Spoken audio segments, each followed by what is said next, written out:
Winspiration, the way to the essential. On UK Health Radio, Winspiration brings wisdom and information for an extraordinary future. Together, we can shape the world we want to live in. So let's get real and create the idea. Be extraordinary. Welcome to another episode of Winspiration Radio, and we bring wisdom and information for an extraordinary future. And today, wow, I feel so blessed having a special guest. It's Johann Ilgenfritz, and he is the founder, the great mastermind, and the director of this platform we are using here, the UK Health Radio. And before we started here recording, we had a little chat, and it was filled with wisdom, insights. So I think it will be a very interesting session. And there's a story Ilgenfritz's story is really extraordinary as well. If you just, most people maybe know, but maybe what sort of key points in this transformation, what you did, leaving South Africa, being a famous photographer, and then now a totally different purpose in life. Yes, Wolfgang, hello. Lovely to be here with you. Thank you so much for inviting me. Truly is a pleasure. It's always a pleasure speaking with you. Oh, Johann. Okay, maybe the listener should know we have a monthly chat where we share just experiences, development, transformations, how we can grow in the extraordinary person, being a better person. And so that's why we have it for a few years already, a kind of deeper connection with this. And I'm so grateful that you invited me here to the platform. And I'm so blessed. I feel so interesting what you accomplished with your story, that the doctor says, that's it, we can't do anything for you. And now it's totally the opposite. You do things for thousands of millions of listeners, but millions of patients, what the doctors often didn't know or till today don't know, and not really focusing on what's possible for the human being, just simply health-wise. Yeah. Yes, it has been quite a journey, I have to admit. I grew up in South Africa. I studied photography there. I worked as a photographer as well. I am of German descent. I am German. After South Africa, I left, went to Germany, worked there as a photographer for a long time, in Germany and in London. The German magazine world didn't like my style very much, but they liked it here. Mm-hmm. But I did work. I did a lot of commercials. London, for the listener that you know. Correct. Yes. Sorry. Yes. Here in London, where I now live. Mm-hmm. So yeah, in the beginning, a lot of the work in Germany, big companies there as well. I did. I photographed everything for Nivea, the beauty product Nivea, for about 4 or 5 years, that kind of stuff. So that was it. And then just quickly in 2011, as I said, there I was working as a photographer, fashion and beauty photographer. And in 2011, I was diagnosed with cancer. I actually had a heart attack before that on the tennis court, funnily enough. And about 4 or 5 months after the heart attack, the doctors couldn't quite work out why I wasn't feeling better, why I wasn't getting better. And that's when I was diagnosed with the cancer the first time. Mm-hmm. I did immediately. I have to say this because it's quite important. At that stage of my life, I had no idea of anything lifestyle. Mm-hmm. Medicine meant mainstream medicine for me. That's at that point what it was. I had never heard of complementary medicine or therapies or anything like that. Never heard. Or not just never heard. Never heard. Very interesting. Yes. Never really heard about it. It didn't interest me. I was fit. I was doing my things. Be what your paradigms allow you to see. Yeah. Absolutely. Yeah. That's how I grew up. That's what I knew. That's what I did. And And then the first diagnosis, something really weird happened, because the diagnosis put me into a total frenzy. It just spin, complete spin. I was useless. I couldn't make decisions. All I did was follow. I did radiotherapy, 2 sets of ending up doing 2 sets of radiotherapy. But even though I was in this weird state of mind, there was one feeling that stayed with me the whole time. And that was, I had no duties. Nobody had said to me, do exercise or don't, or follow this nutritional plan or don't. Or my only duty was basically to be there for the treatment, for the remediotherapy, which I did. But as I said, that feeling of, it's not helplessness, but that feeling of having, not being part of my health future, actually. And that really stayed by me. It really did. And even though I was then given the all clear in October of 2011, after all the rest, I was given the all clear, cancer-free. And even then still, was it still feeling also like you're just an object in the process? Oh, most definitely. That as well. Definitely. It was, there was no personal involvement, not from my side or from their side for that matter. As I said, it was, you were just going through the process, finished. And, as it quite often happens, you think to yourself, okay, been there, done that. And life continues, as it always has, unfortunately. And mine continued the way I had been living up to then. And then in 2012, just 5 months later, during my first post-cancer screenings, my oncologist said to me, Johann, I'm really sorry, but I don't know what's happened. The cancer's back with a vengeance, and it has literally spread everywhere. And that was, you would think I would have reacted the second time like I did the first time after being diagnosed, but that changed. I can still see myself sitting in my oncologist's office and her telling me the news, and me thinking to myself, I can actually hear the voice my voice in the back of my head screaming at me, it's not going to happen. You're not going to die. Wow. I had a total different mindset. I don't know how else to describe it. Which is looking back, do you call it mindset, or was something speaking through you? More, I think the whole experience of before, what I said, I had no duty. I had nothing that I was supposed to do or not supposed to do. I was just, and that feeling of not being part of my health process, I think that sort of started growing and becoming not just a little bush, but a tree. I really felt as if, I always say, nobody's going to fight for your life the way you are. Yes. The doctors have many of me's that they treat all at the same time. They can't get personally involved.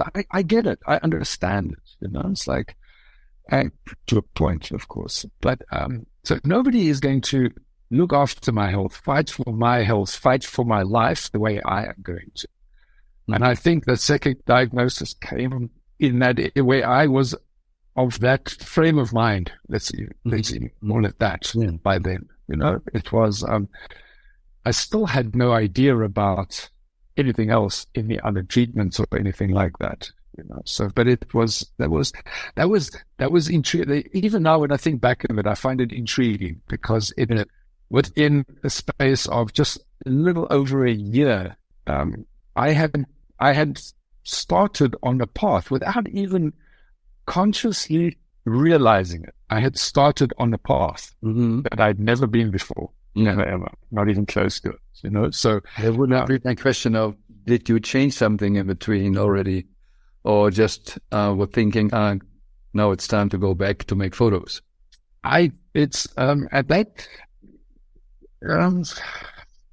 yeah, the work helped me as well. Work has always helped.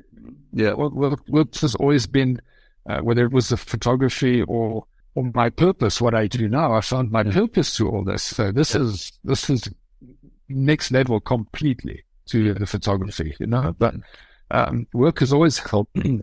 But after the second diagnosis, which I'll tell you a bit about now, it took about 7 months before I found an alternative.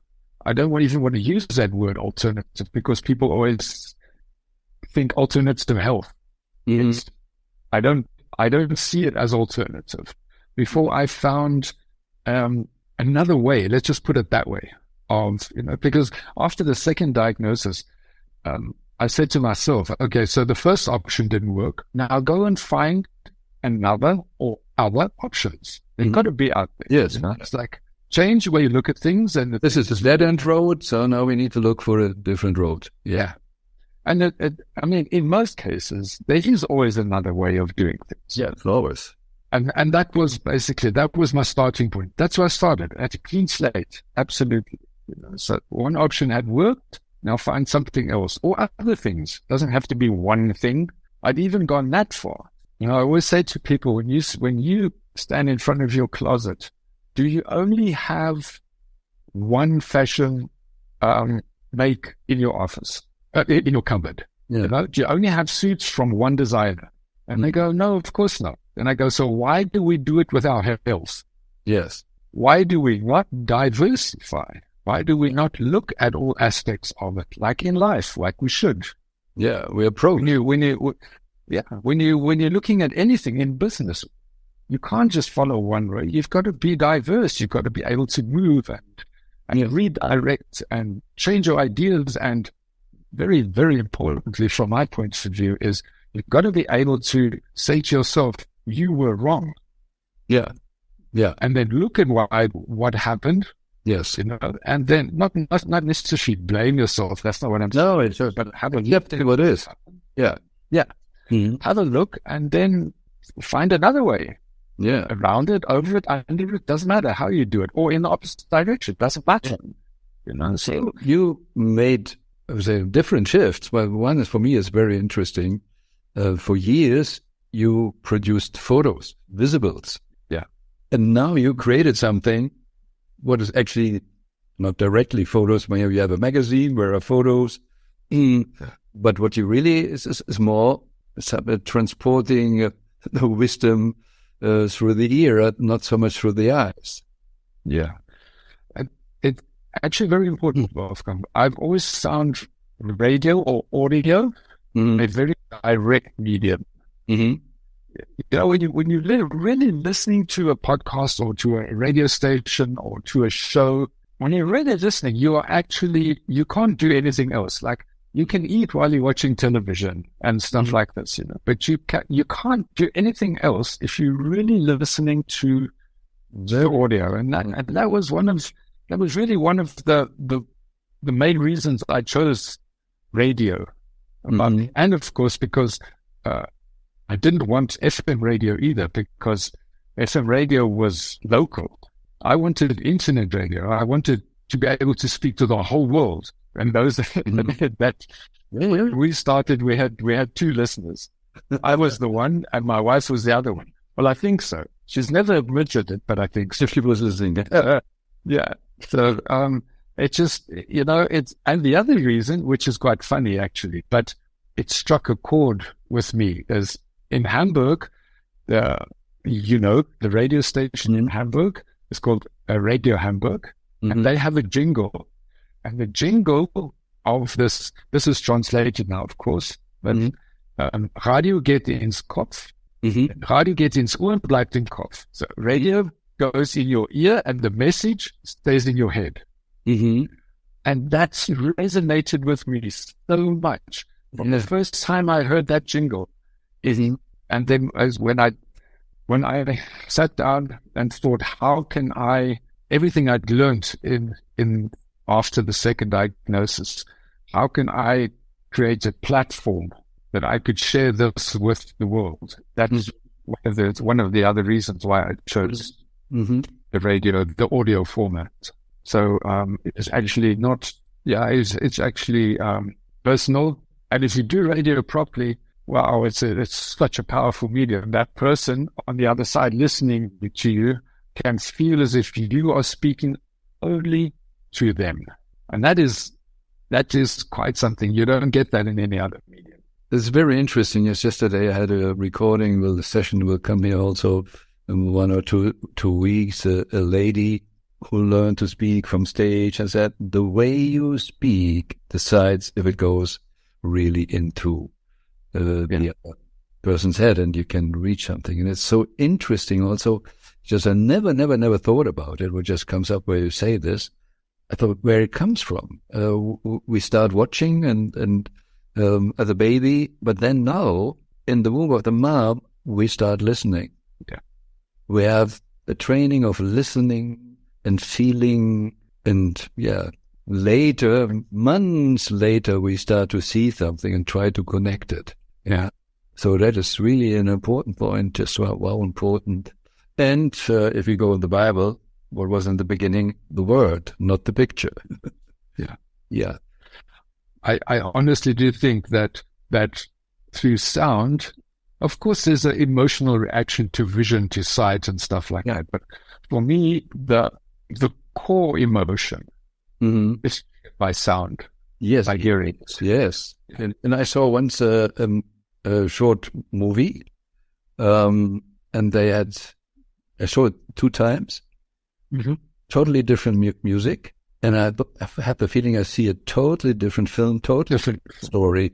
Even the picture, exactly the same. Yes, I agree. I haven't seen the film, but I can literally imagine exactly that. Yeah. It's like, some scenes you can watch in a film, and then you can watch it again with the volume turned down, and it's got a total different feel to it, different meaning almost. And then the talk yesterday, when we recorded yesterday, the lady also says, remember, we're all frequency. Yeah. Sound is the frequency. So with sound, we can transport the frequency, and that's why it goes in. And then you can make a connection. Yeah. Very, very, very interesting. So now on to the whole world. So what was it? So let's say the 1 or 3 key major changes or challenges or breakthroughs would bring all the radio to a different level. I assume simply like a lot of things in life is, if you go to the Himalaya, you have base camps or everything. Success is not always linear. So so what was the key points you needed to go through or create new ideas to make a kind of transformation to where you started with the 2 listeners to where you're now in millions? Yeah. Quite a few things actually. I think one of the, and I'm a big announcer, I'm a big supporter of persistence. You've got to keep on keeping on. Yes. No matter what happens. Yes. I think that's the overall thing. But to be able to keep on keeping on, you've got to be very resilient, and you've got to put yourself in the right place. You've got to be a positive person, which I am. I'm speaking with you here almost 11 years after I was diagnosed with 12 months to live. So I learned from that point of view, and I don't see it as, a lot of people say we're living on stolen time, or I'm the walking dead. I don't see it like that. No. Not at all. You've got to be willing to make the change, to make as many changes as you need to make. You've got to be very critical of yourself, but not in a negative way. You've got to see the mistakes that you've made. You've got to see, and they're not necessarily mistakes. If you are building something new that nobody's done before, I mean, there are lots of people who have done radio, but nobody has done health radio until UK Health Radio came. There was no other company that I could copy or follow or try. I looked at other radio stations, of course, all of them, as many as I could find, but it was still different. Mm-hmm. I'm a photographer, and my first main challenge, when I started UK Health Radio was the first question when I spoke to anybody about it. The first question they asked me is, who are you? Mm-hmm. And I would say, I'm Johann Ilgenfritz. I'm a fashion photographer, or I used to be, and I could see the shutters coming down. Yeah. Not a health professional. Mm-hmm. So that was my first hurdle, that I had to conquer, basically, is to, because I'm not a health professional, to still come across as authentic, to come across. You don't belong to be authentic. Let's just say, certificate. Yes. Correct. Yeah. But through being authentic, that helped. A lot of other little tricks also helped, like calling it UK Health Radio. Mm-hmm. It sounded very official. Mm-hmm. Almost sounded like it could be a governmental thing, which of course it isn't. But it's just, little things that all helped. Mm-hmm. And then, as I've mentioned before, I believe and I strive for perfection, but I don't wait for it. My motto is I get the thing up and running, and then you improve on it and you try and perfect it. Yes, but you can't create something in your head and expect it to be perfect. Well, not in this world, perhaps in mathematics or whatever, but not in my world. It really doesn't work like that, So, so I think, yeah, and keep on keeping on. That's what you've got to do. You've got to be positive. It's, you've got to take the good with the bad. You've got to evaluate both. Yes. Because the good can be as detrimental to you as the bad can be. Yes, exactly. Because that's just kind of labeling what we do as bad or good. Yeah. Yeah, definitely. And there's an ego factor in there as well that you've got to be careful. It's like, if it follows it's aligned with my plan, then it's good. If it's not aligned with my plan, it's bad. Then it's bad. Yeah. And it isn't always necessary. Yeah. So yeah, you've got to be very, open-minded. Evaluation, I think, is the second one, probably. And in German, we often say that don't label anything, which is, it is what it is, says love. Yeah.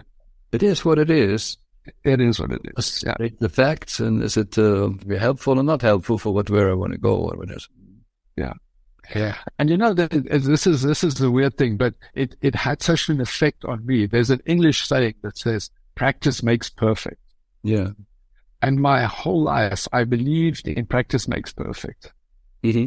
Until I realized it's the biggest lot of rubbish on earth. Practice makes permanent. Yeah. It doesn't make perfect. No. It can be doing like a trap. Yeah. Yeah. If I'm a big tennis player, you know that. I'm an avid tennis player. I love it. I'm useless at it, but I love the game. I love running. Yes. And running, yeah. But tennis, if you play a forearm incorrectly, you can practice it until you're blue in the face. It's not going to work. You know what I mean? So, and that was one of in amongst quite a few other ones. I've mentioned the other one a little while before. If you change the way you look at things, the things you look at change. That was the one thing that really played a very big effect. There's another one, if I may, that you taught me. And that is, if you are willing to do the transformation, you do not need the reincarnation. I love that. And this has got nothing to do with a religion thing or anything like that. It's just, if you're willing to do the work, the outcome will be different. Yeah. For me, that's what that means. And you said that to me about a year ago, and it never left my mind. It's a very big part of my daily thought, actually. I fall back onto that so often, and I look at the situation I'm in and I think about it. Do you need to do any transformation here? Is the world wrong, or are you wrong? Yeah. There's another saying, if the world is always wrong, maybe the world isn't always wrong. Yeah. So you got to be, yeah. So I think that's basically what you've got to do, and you've got to work hard. Yes, work hard. What you said also comes up with the tennis player and training, whatever forehand, backhand, or whatever. Even if you have the best forehand on planet Earth, it doesn't say that you win the game. No. Yeah, absolutely. Maybe you're so stubborn, but there's someone else playing with you. Yeah, and if you can cope with that, yeah, yes. And I think probably the last one that I consciously do literally on a daily basis is I get an enormous amount of information sent to me via email through the websites and through my personal emails and everything else. And I look at it, and I just try and keep an open mind on everything, so that it's just challenge your own ideas as well, challenge your own beliefs all the time. Look at something and look at it in a positive manner, which it is. There's a lot of doom and gloom out there, but there's a lot of really, really good things happening out there as well. Yeah, and with your radio and all the doctors, I will just have a next question then. We will shortly make a little break, and then afterwards. We need to understand all, and that is what I feel and know about you, is you are in the pursuit of truth. And if you're in the pursuit of truth, you always need to question what is, because we can't prove this is true. Yeah, no theory you can prove that is right, wrong, the best. No, you can only prove if it's wrong. So we need in a society get a totally different feeling about or questioning everything, because, hey, yeah, that's the only way we can do better. Okay, let's make a short break. UK Health Radio, the station that makes you feel good.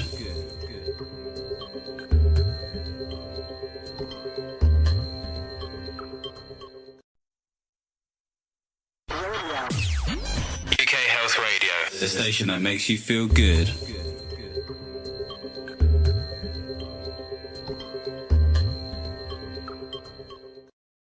You started with the idea I create a health radio, and you wanted to have someone who is presenting different topics.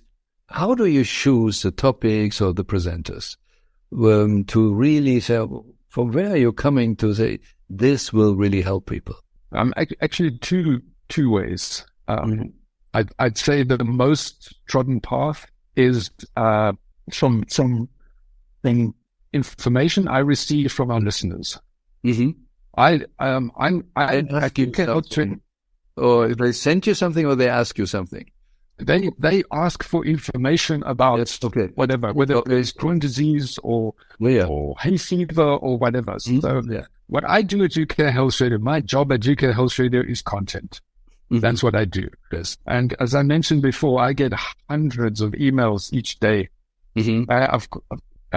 I have somebody that helps me with it, but I look at the ones that are really important, and that information is what I take, and I make a list of what topics, of what health topics or health information our listeners ask for the most. In other words, that means two things. Either they haven't found it on our website, it's there, but they haven't found it. So that's a point for me to look at what the website isn't functioning properly.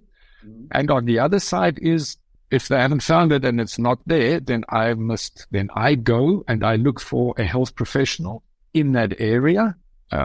We train them, because most of our presenters aren't radio presenters. They're health professionals, for example.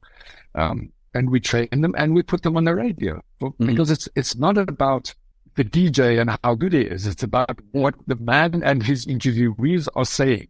Women are saying, for example. So that's how I go about finding what subjects on the one hand. On the other hand is through this amazing job that I have, and I call it a job, it's not a job, it's a calling, but through this, I meet the most incredible people. Wolfgang, you have no idea the people I have met in the last 10 years. And some of them I just know instinctively that they've got to be on the radio. So that's how I do it. That's actually how I do it. Wow. What was job? Joy over business or something like this? Or I don't know. Yeah. Job is, as I said, it's job. I know the one thing about job is just above broke. Yeah, just over broke. Just about that they can, that they have to eat and not enough to be free. That they can come back. Need to come back. Yeah. It was like we in Europe said. What was it? The king and the bishop came together. You keep them poor, I keep them stupid. Yeah. So, and here comes Johann and says, okay, at least in this area, I will help them that they don't need to rely on. And I can personally also, my story is, it was my ignorance, my paradigms that I also just simply listened and trusted doctors, and they created problems. Yeah, because it was their mindset, or they were just happy. And so as a lawyer also, I was happy to be a lawyer, not every day. What do I need to learn new today? It was not my plan, really. So if you meet some other lawyer or a doctor that was 20 years in the business and just has his clinic running, people are coming, you can be quite sure that you get treatments which are obsolete already. Is not the best word it is at the moment. Yeah. So it's really a challenge in life in general to always challenge, like you said, my ego, my belief, and question myself. And hopefully one day we have this more in school. Train for, do you have the right answer? Yeah, not really help people how to get higher grades because they have the better question. Yeah. And I think awareness as well. Awareness is such a trodden word as well these days. I actually don't even like using it anymore. But there are so many opportunities that come your way. You've just got to be open to receiving them. Let's use the word open and not aware, because you've just got to be open to receiving it. It's because it's there. Yeah. And I'm sure it's always been there, but it's just, I was just not open enough. Exactly. Not even to recognize them, to even know they exist. And yes. My story is that law office, tax accounting, big office in Hamburg, 5 floors, wow, employees, blah. That's the real life.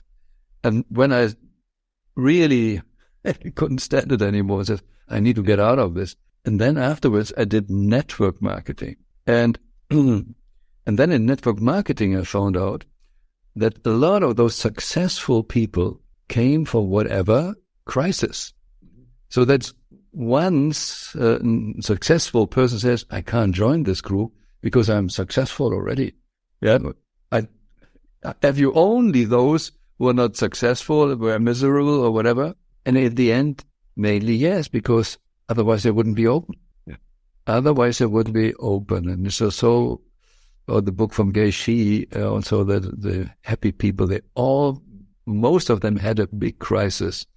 Like you and me, which says, wow, we need to rethink, question the way we live. And is it purposeful? Is it really, are my cells opening up? Yeah. And that is what we also say, what is the quality of your question besides the quality of your life? Yeah. Yeah. I definitely believe that, it does. I mean, some people are lucky enough, to realize it themselves, but in my case, it was definitely trauma, almost, if I could call it that, because it was quite traumatic. The whole episode, the whole thing was really traumatic for me. It really was, So it definitely was trauma that shook me awake, basically. So now a lot of people can't really imagine that you started with nothing or with 2 listeners. Now it's already a big success. It is not just a UK success. It's not just a Europe success. You have listeners in the US. You have listeners in Asia. And you're going, simply said, more global than ever.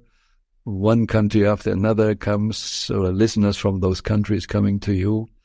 So what is the real vision now? My vision is actually two parts. And I do feel that the first part, probably not complete yet, but almost. I always say to myself, it's actually part of one of the mantras that I use is I am the person putting UK Health Radio into every single dwelling on the planet. That's the first part. That's what I want to do. And I don't mean penthouse apartments or your family homes. I mean dwelling. In fact, it doesn't matter where, dwelling. That's what I want. And the second part of it is getting every person in every dwelling to listen. So that's always been the outline of what I want to do and so on. So we started with the radio. We now have 41 shows, 49 presenters, because a lot of the shows have more than one presenter. Or they do it together, or they alternate as they prefer. Actually, we got on the radio itself. We got 1.3 million listeners now. As you know, we started the podcast. UK Health Radio is now all 41 shows is now on the podcast on 50 podcast platforms around the world. So possible listenership there is about 800 million people, and of course, we're not there yet. We're right at the beginning of this part, but that's what I aim for. That's just so we've just done our first advertising campaign in the UK and in the US, and yes, we have listeners in 54 countries at the moment. So unbelievable, actually. Some countries where you really think, why? And some of them are only 20. In some countries, there are only 10 or 20 listeners, but they're still listening there. And it's great. And it's really cool. Absolutely. And as you mentioned. So, and really exciting. There's a third section to this, which I'm right in the beginning of. I don't want to go into too much detail in it as well, but it's really excited me. It really has. Should in the next 3 or 4 months, we should know whether that's going to happen. It won't only be audio, I can say that. So it will probably be visual, will be visual as well. But it's just it's a continuation. I've got to try and put, UK Health Radio. This is really important to me. We don't distinguish between health groups. Mainstream health or natural health or integrative health. UK Health Radio is good quality information on health, no matter where it comes from. I mean, literally, sometimes more than half of what's airing on UK Health Radio, I personally don't agree with. But who am I to not air it because I don't agree with it? So it's really important for me, especially in this day and age where freedom of speech is a tricky thing these days. And I know I'm on very thin ice here, but freedom of speech isn't the way freedom of speech was when I was a young man. It's changed. So I want to have as many platforms as possible where people can access us as easy as possible. So that's basically right. Also, and trust us. Absolutely. Even if it's different opinion and nobody gives us a guarantee that it works, but it can trust here are not people working on fake news. Correct. That is absolutely. Trust is trust and integrity. I think they go hand in hand. You can't have the one without the other. I think that is just what not only me, I mean yourself and all the other 40 presenters all work really hard to be able to do this. Through, and you mustn't forget, that the press here in the UK have called me the curator of health expertise. And that's exactly what I am. I curate health expertise to the world. Yeah. And that is, it's true, it's honest, it's real information. It's got nothing to do with whether you or anybody else likes it or not. How do you That's basic. compare now? Would you say I'm offering health expertise with the artificial intelligence, ChatGPT, and so that you give a question in and you get an answer? How you see this is just the trust thing, the difference, or is it not easier just going in the artificial intelligence and asking a question and then? Yeah, it's a tricky thing. Even here, I always look at the positive side of it. And AI, I think, has its place. Whether it has its place in health, I'm not so sure. I don't know. Because there's always a human factor in this. There's always a human factor. And the trust. So, it's the truth is always the issue, I think, with AI.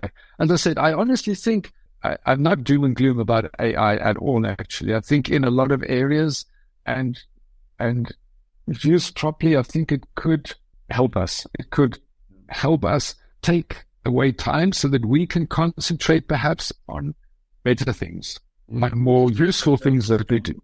AI is better already in diagnosis than a human doctor, even someone who wants to learn new stuff.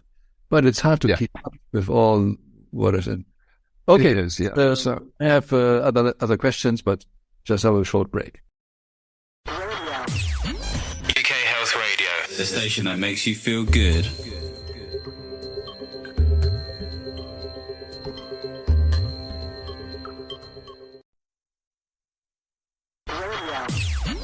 UK Health Radio, the station that makes you feel good.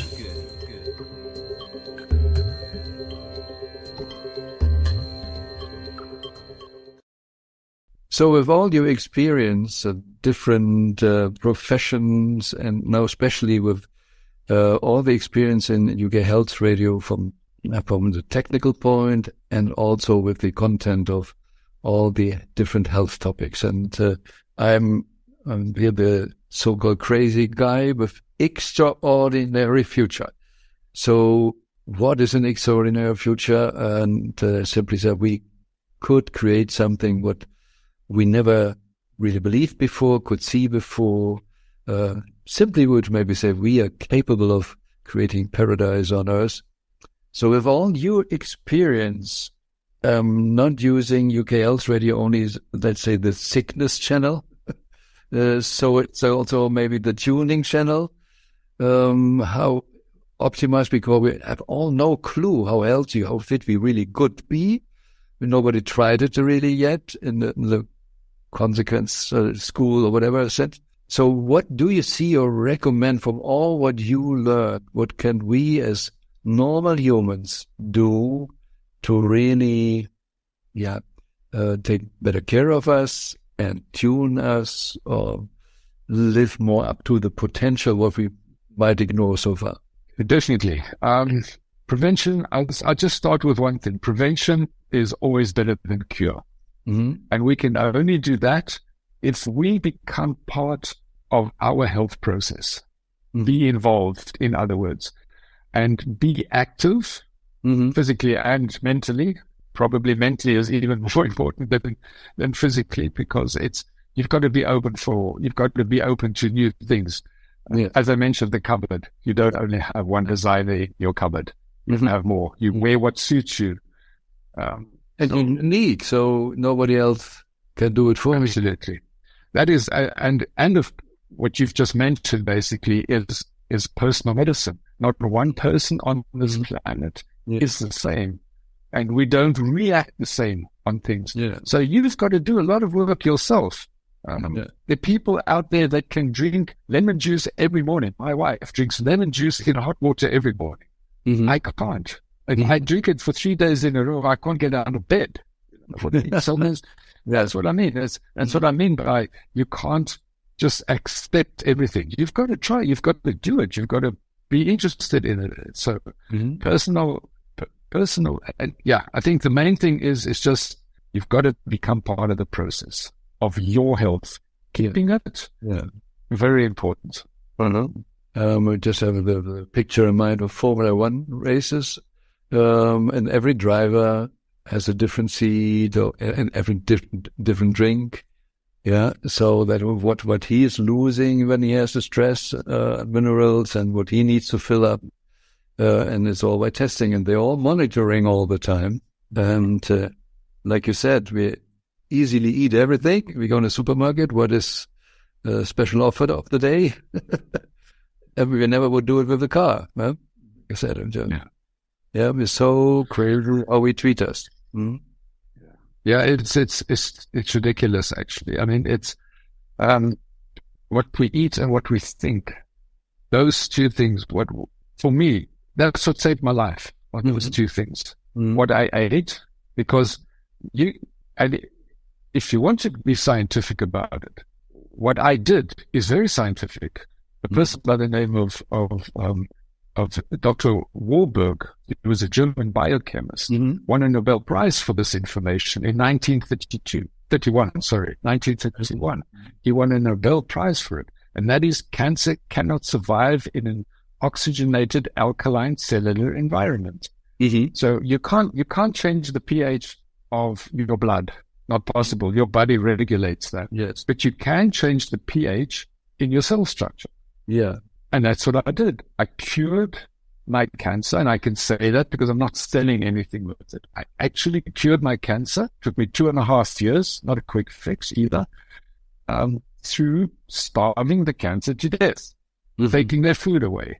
Mm-hmm. So I became an alkaline vegan being an alkaline vegan now for about 8 years. But yeah, that's, and of course you are what you think.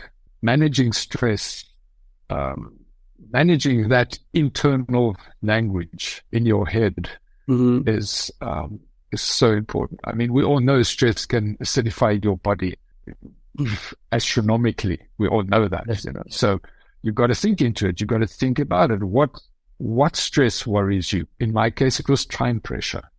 Mm-hmm. So what did I do? I lengthened my day. It's doable. You must just think into it and adapt it so that it fits you. None of us can get away from stress anymore. It's not possible.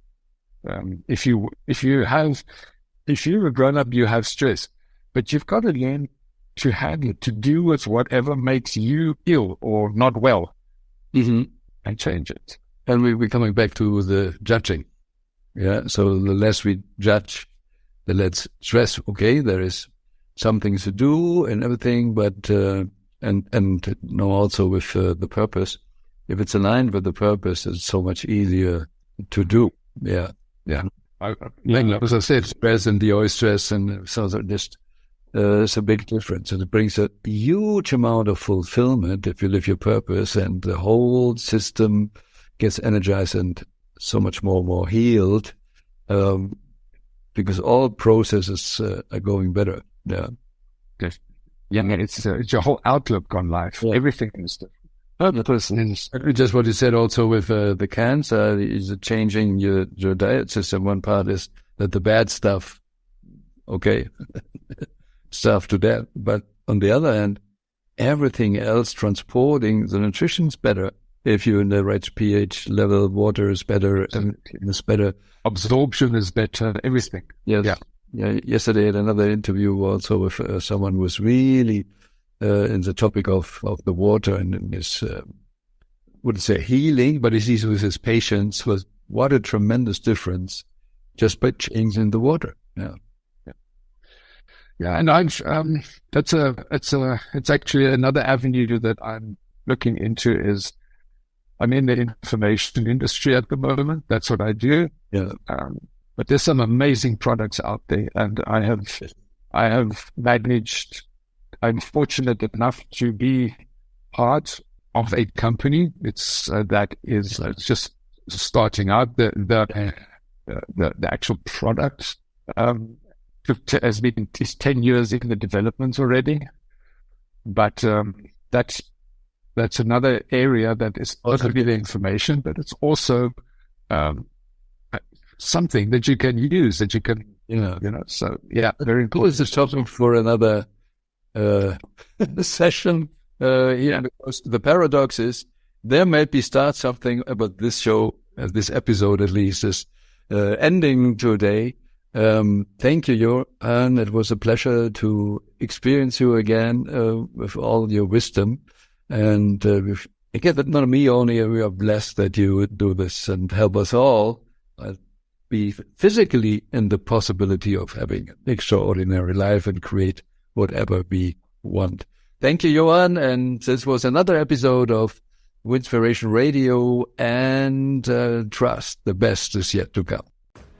This was another episode of Winspiration Wisdom and Information to support you getting out of illusions, false identifications, limiting beliefs. We all have the power and potential to be more, do more, have more, give more. Reality is what is possible in the universe, and the best is yet to come. If you want to dive deeper into possibilities of creating the extraordinary future, go to winspiration.global or to wolfgangsonnenburg.com. More information and some free downloads like the email program Dream Goals Reality or a copy of the book The Best Is Yet to Come can be found on the UK Health Radio website under the Listen on Demand and Presenters section. Join us again next week on the Winspiration Show for more wisdom and information to create your extraordinary future.